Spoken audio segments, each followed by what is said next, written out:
নমস্কার বন্ধুরা, সোমা কিচেনে আপনাদের সবাইকে স্বাগত। বলতে বলতেই ডিসেম্বর মাস কয়েকটা দিন হয়েও গেল।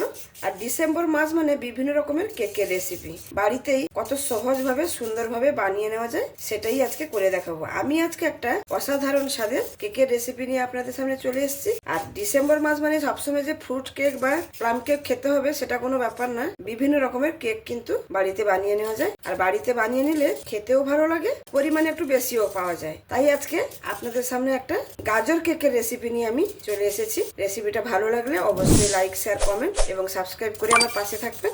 আর ভিডিওটাকে পুরো স্কিপ না করেই প্রথম থেকে শেষ পর্যন্ত দেখতে থাকবেন। তবে চলুন বেশি কথা না বাড়িয়ে রেসিপিটা দেখে নেওয়া যায়। আপনাদের সঙ্গে কথা বলতে বলতে দেখুন আমি গাজরটাকে ছিলে নিয়েছি। গাজরটাকে ভালো করে ধুয়ে পরিষ্কার করে নেব। তার আগে বলে রাখি, এই শীতের সিজনে এই লাল গাজরটা কিন্তু প্রচুর পরিমাণে বাজারে মার্কেটে পাওয়া যায়, আর আমাদের এখানে তো সারা বছরই পাওয়া যায়। আর আমি যে আজকে গাজর দিয়ে কেকটা বানাবো, খেতে কিন্তু অসাধারণ স্বাদের লাগে। প্লিজ বন্ধুরা প্রথম থেকে শেষ পর্যন্ত দেখবেন, আপনাদের নিশ্চয়ই ভালো লাগবে। এবার আমি গাজরগুলোকে এরকম একটা গ্রেটার নিয়েছি। দেখুন, এই গ্রেটারের সাহায্যে ভালো করে গ্রেট করে নেব।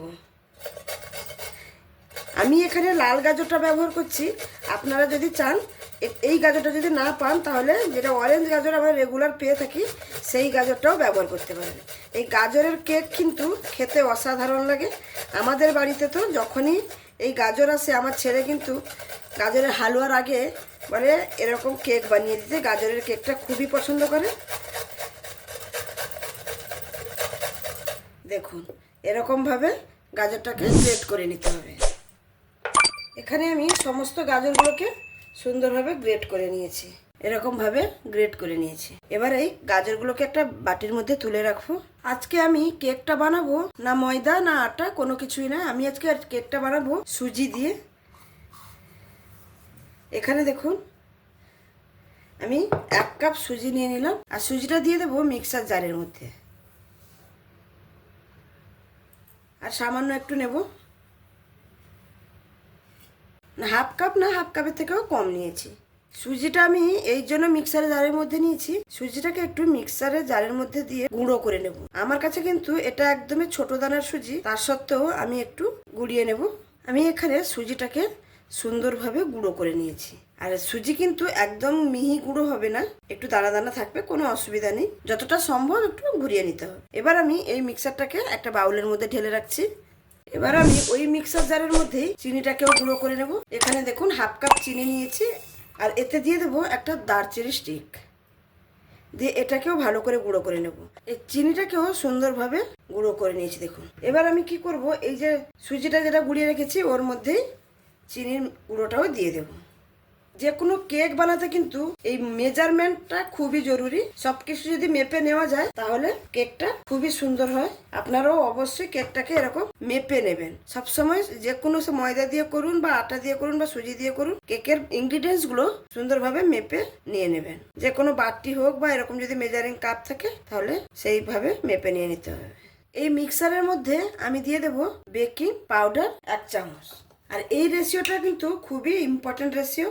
যতটা বেকিং পাউডার দেবেন তার হাফ কিন্তু বেকিং সোডা দিতে হবে। আমি 1 চামচ বেকিং পাউডার দিয়েছি, আর হাফ চামচ দিচ্ছি বেকিং সোডা দিয়ে এটাকে ভালো করে মিক্স করে নেব। ভালো করে মিক্স করে নিয়েছি। এবার আমি এটাকে একটু সাইডে রেখে দেব। এবার আমি কেকের ব্যাটারটা বানিয়ে নেব। তার জন্য একটা বেলা নিয়ে নিয়েছি, আর ওতে দিয়ে দেব আমি এখানে ডিম দিয়ে বানাবো। আর আপনারা যদি নিরামিষ বানাতে চান তাহলে এই ডিমটাকে স্কিপ করে দেবেন। তো ডিম ফাটিয়ে নিয়েছি। এবার দিয়ে দেবো তেল। এটা সাদা তেল ব্যবহার করতে হবে, যেই তেলের কোনো ফ্লেভার নেই। সাদা তেল আমি এখানে হাফ কাপ মতো নিয়েছি, মানে যেই কাপে আমি মেজার করে চিনি নিয়েছিলাম। এবার এটাকে ভালো করে আমি ফেটিয়ে নেব। ডিম আর তেলটাকে ভালোভাবে একদম ফেটিয়ে নিয়েছি। দেখুন যতটা সুন্দর এই ডিম আর তেলটাকে ফেটানো হবে, কেকটা কিন্তু ততটাই সফট আর স্পঞ্জি হবে। এবার আমি কি করব, এই যে ড্রাই ইনগ্রেডিয়েন্টসগুলো যে আমি মিক্স করে রেখেছি অল্প অল্প করে দিয়ে মেশাতে থাকবো। একসঙ্গে সব দিয়ে দেবো না, অল্প অল্প করে দিয়ে এটা মেশাতে থাকবো। এই অল্প অল্প করে মেশালে কি হবে, কোথাও ডেলা পাকিয়ে যাবে না, সুন্দরভাবে মিক্সটা কিন্তু হবে। সমস্ত কিছু আমি ভালো করে মিক্স করে নিয়েছি। আর এবার আমি দিয়ে দেব এই যে গাজর গ্রেট করে রেখেছি, এই গাজরটা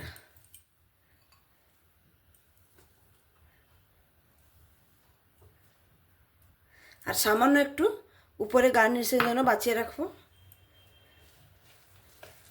এই গাজরটা দিয়েও ভালো করে মিক্স করে নেব। আর এই গাজরের কেকের ব্যাটারটা একদম কিন্তু পাতলা করা যাবে না, ভালো করে মিক্স করে নিয়েছি। দেখে নিশ্চয়ই বুঝতে পারছেন ব্যাটারটা কতটা ঠিক আছে। এটা কি হবে, এটা যদি আপনারা পাতলা করে দেন তাহলে কেকটা নিচে গিয়ে বসে যাবে, কেকটা কিন্তু ফুলবে না। এটা কি হচ্ছে, এই গাজর থেকে যে বাদবাকি জলটা বেরোবে, এই জলে কিন্তু ব্যাটারটা একদম পারফেক্ট হবে। এখানে কিন্তু কোনো দুধ বা কিছু আমার ব্যবহার করতে লাগলো না। আর আপনাদের কাছে যদি একটু গাঢ় মনে হয় তাহলে একটু সামান্য পরিমাণ রুম টেম্পারেচার রাখা দুধ ব্যবহার করতে পারেন। ব্যাটারটা তো ভালো করে মিক্স করে নিয়েছি। এবার আমি একটু ঢাকা দিয়ে 5-10 মিনিটের মতো রেখে দেবো। যেহেতু এখানে আমি সুজি ব্যবহার করেছি, সুজিটা ফুলে যাবে। যতক্ষণ আমার ব্যাটারটা রেস্টে আছে, আমি এখানে দেখুন যেটাতে আমি কেক বানাবো সেটা একটা এরকম বড় টোপ নিয়েছি, আর টোপের মধ্যে এর একটু লবণ দিয়ে দিয়েছি। এই লবণটা আমি সবসময় কেক ফেক বানাতে কাজে লাগাই। আর তার উপরে দিয়ে দিলাম একটা স্ট্যান্ড, দিয়ে একটা ঢাকনা দিয়ে এটাকে ফ্রি হিট করে নেব। এটা কিন্তু খুবই জরুরি একটা বিষয়, কেক বানাতে গেলে প্রথমে এটাই করে নিতে হবে। এটা এখন গরম হতে থাক। তারপরে যেটা করে নিতে হবে, যেই বাটিটাতে আপনারা কেক তৈরি করবেন সেই বাটিটাকে আগে রেডি করে নিতে হবে। এখানে দেখুন আমি একটা সিলভারের বাটি নিয়েছি, আমি এতে কিন্তু সবসময় কেক বানাই। আপনারা যে কোনো সিলভারের জিনিস নিতে পারেন, কেক টিন নিয়ে নিতে পারেন, কেক টিনেও ভালো হবে। একটু সামান্য তেল দিয়ে আমি বাটির চারদিকে ভালো করে লাগিয়ে নিচ্ছি। সুন্দরভাবে বাটির চারদিকে তেলটা লাগিয়ে নিলাম। এবার আমি একটা বাটার পেপার নিয়েছি। এই বাটার পেপারটা আমি এই বাটির মাপে কিন্তু কেটে রেখেছি। দিয়ে বাটির মধ্যে এই বাটার পেপারটা ভালো করে বসিয়ে দিলাম। তার উপরেও সামান্য একটু তেল দিয়ে দেব। তেলটা দিয়ে হাতের সাহায্যে এরকম ভালো করে ঘষে নেব। কেক টিনটা আমার একদমই রেডি। আবারও আমি ব্যাটারটা নিয়ে নিয়েছি। এবার ব্যাটারটাকে আবারও একবার ভালো করে মিক্স করে নেব। সুজিটাও অনেকটাই ফুলে গেছে। এবার আমি মিক্স করে নেওয়ার পরে এখানে দেখুন কিছু ড্রাই ফ্রুটস নিয়েছি, পেস্তা নিয়েছি, কাজু নিয়েছি আর কিশমিশ নিয়েছি। আমি এগুলো এখানে দিয়ে দেব। আর তার সঙ্গে দিয়ে দেবো সামান্য একটু লবণ। যে কোনো মিষ্টি জিনিসে একটু লবণ ব্যবহার করে দেখবেন, তার স্বাদ কিন্তু দ্বিগুণ হয়ে যাবে। দিয়ে এটাকে ভালো করে মিক্স করে নেব। আবার ভালো করে মিক্স করে নিয়েছি। এবার আমি ব্যাটারটা এই কেক টিনের মধ্যে ঢেলে দেব।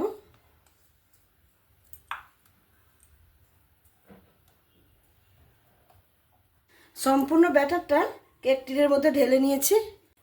এবার আমি একটু হাতের সাহায্যে এরকম ট্যাপ করে দেব, যাতে ভেতরের যে বাতাসটা আছে সেটা বেরিয়ে যাবে। এবার আমি কি করব, এটাকে এই যে সামান্য গাজর যে আমি রেখেছিলাম এটা উপর থেকে দিয়ে দেব। দেখতে সুন্দর লাগবে। এবার আমি যে গ্যাসটার উপরে যে আমি যেটা কেক বানাবো প্রি হিট করতে বসিয়েছিলাম সেটা কিন্তু সুন্দরভাবে গরম হয়ে গেছে। এবার আমি ঢাকনাটা খুলে নিয়েছি। এবার আমি একটা সাঁড়াশির সাহায্যে কেক টিনটাকে এর ভেতরে সুন্দরভাবে বসিয়ে দেব।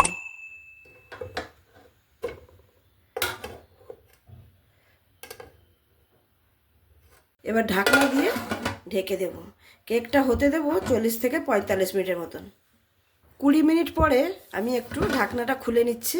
দিয়ে কিছু কাজু বাদাম আমি রেখেছি, এটা একটু উপর দিয়ে সাজিয়ে দেব। এটা যদি আমি প্রথম থেকে দিয়ে দিতাম তাহলে কিন্তু কেকের মধ্যে চলে যেত। একটু সাজিয়ে দিলে দেখতে ভালো লাগবে কেকটা উপর থেকে। আর একটু দিয়ে দেব পেস্তা বাদাম। আপনারা চাইলে এখানে টুটি ফুটিও ব্যবহার করতে পারেন। দিয়ে আবারও ঢাকা দিয়ে দেব। 40 থেকে 45 মিনিট রেখেছিলাম। এবার ঢাকনাটা খুলে নিচ্ছি। এবার আমি একটা টুথপিক নিয়েছি, দেখুন এই টুথপিক দিয়ে ভালো করে চেক করে নেব। দেখুন টুথপিকের গায়ে কিন্তু কোনো কিছু লেগে নেই। কেকটা কিন্তু সুন্দরভাবে বেক হয়ে গেছে। একটুও কিন্তু টুথপিকের গায়ে কিন্তু একটু কিছু লাগছে না, দেখুন। এবার আমি গ্যাসের ফ্লেমটাকে বন্ধ করে দেব। আর কেকটাকে এখানে রেখে দেবো আরও 15 থেকে 20 মিনিট ঠান্ডা হওয়ার জন্য। কেকটা একদম রেডি হয়ে গেছে। টুথপিক দিয়ে তো চেক কি করে নিলাম। এবার আমি কেকটাকে বাইরে বের করে নেব। এবার আমি কেকটাকে ঢাকা দিয়ে রেখে দেবো একদম ঠান্ডা হওয়ার জন্য। কেকটা একদম ঠান্ডা করে নিয়ে তারপরে আবার আপনাদের কেটে দেখাবো। কেকটা আমি 30 মিনিটের মতন রেখে দিয়েছিলাম, দেখুন হালকা ঠান্ডা হয়ে গেছে। এবার আমি কেকটাকে একটা পাত্রের মধ্যে নিয়ে নেব।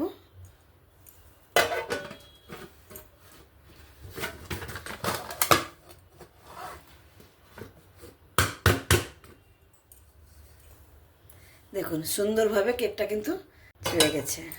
এবার যে বাটার পেপারটা দিয়েছিলাম সেই বাটার পেপারটা খুলে নেব।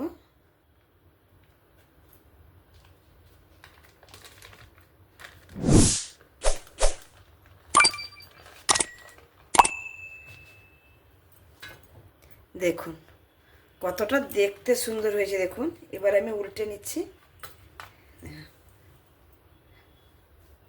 কত সুন্দর হয়েছে দেখুন, পারফেক্ট একদম কেক হয়েছে।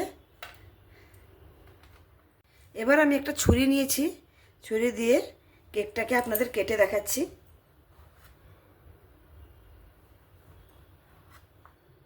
দেখুন কতটা সুন্দর হয়েছে দেখুন, আর কতটা একদম সফট হয়েছে, আর ভেতরে কীরকম জালিদার হয়েছে দেখুন। এই কেকটা খেতে কিন্তু অসাধারণ স্বাদের হয়ে থাকে। আমি আপনাদের ভেঙেও দেখাচ্ছি, দেখুন ভেতরটা দেখুন কতটা পারফেক্টভাবে কেকটা রেডি হয়েছে। এইভাবে আপনারাও বাড়িতে কেকটা বানিয়ে নেবেন, দেখবেন খেতে অসাধারণ স্বাদের হয়ে থাকে।